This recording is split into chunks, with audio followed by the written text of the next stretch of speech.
They took me out of high school and put me in Chenard Art Institute, the only fine arts school here. And of course, I had no idea I was going to be what I was going to do, um, or why I was going to art school. But it was something I liked to do. I enjoyed doing, and but I was introduced to art school where these were people 20, 22, or 25 years old. Many of them graduated from college.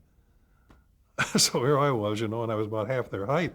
For one thing, and I looked at these guys and I thought, I can't compete with these birds. By that time I decided I wanted to be an artist, but I didn't know how I'd ever make any money at it.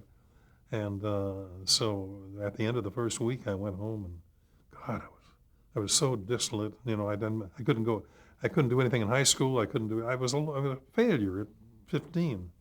And at least I felt I was a very profound failure. Not really profound enough. I was the kind that slid in the middle of failure. Some of it's picturesque, some of it's just dull. I was one of the dull groups.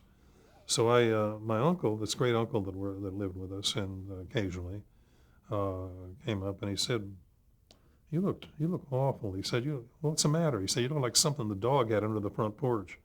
And I said, "That's what I felt like." And he said, "Well, what's the matter?" And I said, "Well, I'll never compete with these guys at the school. They draw like Leonardo da Vinci." And he said, "They're 20 years old. I'll never catch up with them." And he said, I guess not. He said, how about the teachers and so on?" He said, "Oh," I said, "They're wonderful. They're wonderful." One of them, of course, got up in front of the first class in life drawing, and he said, "Every one of you birds has 100,000 bad drawings in you. The sooner you get rid of them, the better it'll be for everybody." And not for us, for everybody, for the world. Well, that stuck with me. But anyway, that came a little later. But then I said, and I was just, I just felt it was the end of the world for me. I could draw a little bit, but I couldn't keep up with the big guys. So I suddenly blurted out and I said, got my lower lip out as you do at that age. And says, you can't make a racehorse out of a pig. And my uncle looked at me very gently and he patted me on the knee and he said, "No, but you can make a very fast pig." And, I realized that was really what it was all about. I could only be as good as I could be. I mean, whatever my limits were, those are the things it wasn't that I had to compete with these birds. And I learned the second thing, that creative work is never competitive, no matter how much you may think so.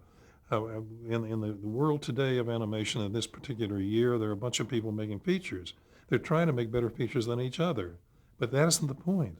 The point is you're trying to make the best picture, not the best picture that was ever made or the best picture that somebody else has made. There's no competition possible. When we were making cartoons at Warner Brothers, we didn't know what MGM was doing or Warner Brothers was doing. It takes a year to make a cartoon. And so we'd had to make them and not hope they were better than somebody else, but hope they'd be marketable. And more about that later. Mm-hmm. Anyway, that's so I went through art school, and as it turned out, that was the best possible schooling I could have had. And today is the best possible schooling that anybody could have to go into animation. A good director doesn't look for somebody that can draw Bugs Bunny. They don't want him to draw Bugs Bunny. If he can draw the human figure, that's the things you have to be able to do, is to draw the human figure. Why? Because Bugs Bunny has a skeleton just like we do. It's a different one. It's a different structure. But he has 3 fingers. We have 4. And he has a thumb. They have thumbs.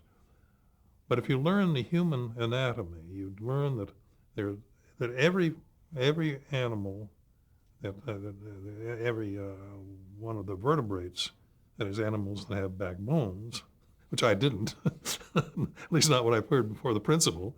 But this thing called the rib cage we don't care how many ribs there are in there. All we have to know is that every animal that's a vertebrate has it. Even snakes, a short one, but nevertheless is there. Every one of them has a backbone. Sometimes the backbone goes a little too far and becomes a tail. We know that. We know that when we're standing up and this part is on the ground. When a dog stands up, this is in the air. And his knee is way up here. But he's walking on his tiptoes. But he has the same bone structure here, but it's like a lady wearing high heels. A dog's leg is very much like that. I don't think the ladies are like that, so I'll withdraw it completely. The comparison is odious. So anyway, and the front leg's the same way. And every animal has a vestigial thumb. Even on a horse, you find up here on the shank, there's a little round piece of flesh.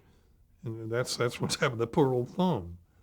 But we're the only ones that have this remarkable tool, the most important tool that has built every skyscraper ever built, has made every statue ever built, has painted every painting ever built, ever painted, the ability to grasp. And some animals have it, but like a monkey, it's too far up here to get an opposable thing. Well, Don Graham used to teach us, the greatest of all teachers for animators at Chenard Art Institute and later at Cal Arts. They teach the same story. And that is, we have to realize that when you put your hand down, this is one thing, and this is the other. This is if you put it on a box, this part is like this, and the rest of it like this, and you can grasp. But it's opposite, you see. This is not. We don't draw a hand like that. It's parallel. It's like the thing with the hand hanging like this. The most comfortable position on any part of our body is when we have an opposing extensor muscle and the grasping muscles. And if you go halfway between that, you're at ease, because one is trying to stretch like this, and the other one is trying to clutch. And in between there is the most comfortable thing in the world, your hand, your legs, or anything. When you're sleeping, you don't want to sleep with your legs like that. You want it this way. Mm-hmm. Again, the same thing. One of them is trying to stretch out, and the other one is trying to pull back. And that's why when we relax, everything works that way. And we learn those things in animation. Be studying so-called fine art. But Chenard was primarily interested in what every artist from the very beginning of time is interested in, and that is to control the line, the single line. That's it.